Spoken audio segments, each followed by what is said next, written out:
Right, today we're just going to look at the role of this player, alright, the number 4 we call it at the academy, or some people call it just a defensive midfielder. Very important when you play a 4-3-3, like we do here at the academy, that you maximise the potential of this player and he really understands his role. Okay, so we're just going to look at a few different pointers in a few different areas as to how we get the most out of our number 4. So the first thing we're going to look at is just positioning in possession. So when we have the ball, where do we want our number 4? Okay, so let's just look at a general rule to start with, ignoring the opposition. If our centre-half's on the ball, we'll always encourage our number 4 to play in what we call the diagonal pocket. So that means instead of playing in here, he actually plays off here on the diagonal to the ball. That forces him to have this side-on shape, and he can then receive the ball on his back foot and we can look to play forward.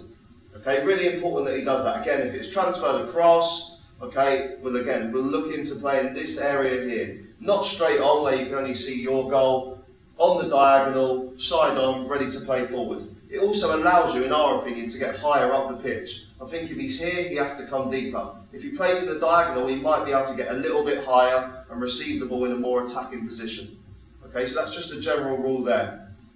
The other thing that is really important with the number 4 is that you get his distances right.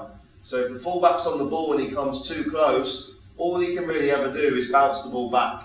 Okay, this isn't what we want. If we've got good possession, we'll encourage him to keep the biggest distance possible where you can still receive the pass. Okay, that's important. If he goes too far, he can't receive that pass. That's too risky. Alright, so he's got to judge the distances. He's got to be the maximum distance possible and still be a no risk option or a minimum risk option, so he can still get the ball and we can play forward. Thirdly, on positioning, he's got to recognise there's times when he has to become what we call a bounce board.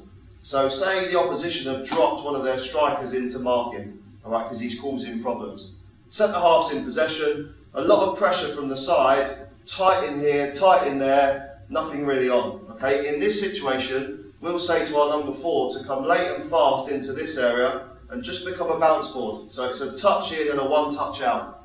Okay, if he stays away, I think that forces our centre-half to go bang.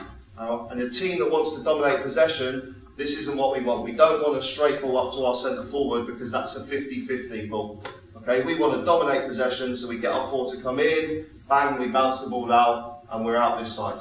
Okay, so that's the 3 things really we look at positioning in possession for our number 4.